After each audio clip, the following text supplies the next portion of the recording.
system, we've got a few minor problems to overcome, not the least of which is every time we launch, it costs the U.S. taxpayers hundreds of millions of dollars. Oh, no.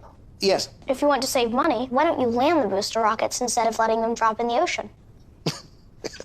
That's a cute idea, but it's not technically possible. Why not?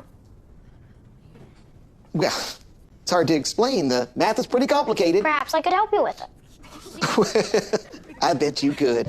And here, near apogee, we gimbal the engine to exert a torque that executes a pitch-over maneuver to flip the rocket by 180 degrees. Well, that's very impressive.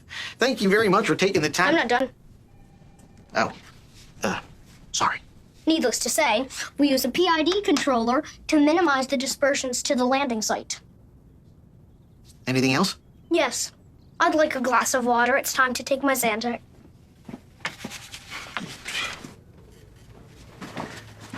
You've been in there quite a while. Well, if the topic is science, it can be a real chatty patty. I'm bored. Me too. Hey, someday somebody's gonna write a book about Sheldon.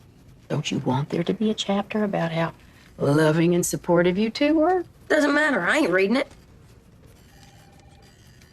This is groundbreaking work. Thank you. And And I thought you might want to apologize. why? You tried to shut me up with a patch. Well, I give those to everyone. And you have to understand, Sheldon, that while your math is theoretically correct, we don't have the technical capability to execute it. So I'm ahead of my time. Well, it would appear so. All right, call me when you catch up.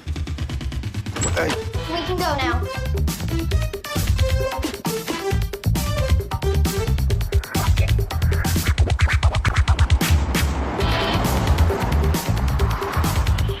I've often contemplated what might have happened if my father hadn't stuck up for me that day. Would I have gone on to become a world-class theoretical physicist? Or just your average Joe six-pack theoretical physicist? Dad.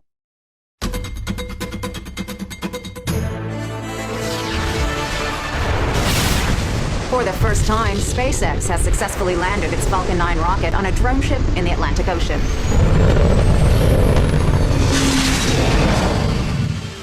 SpaceX founder Elon Musk called the event an incredible milestone in the history of space.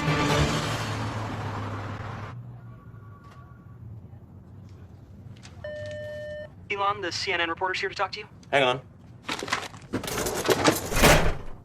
Send him in.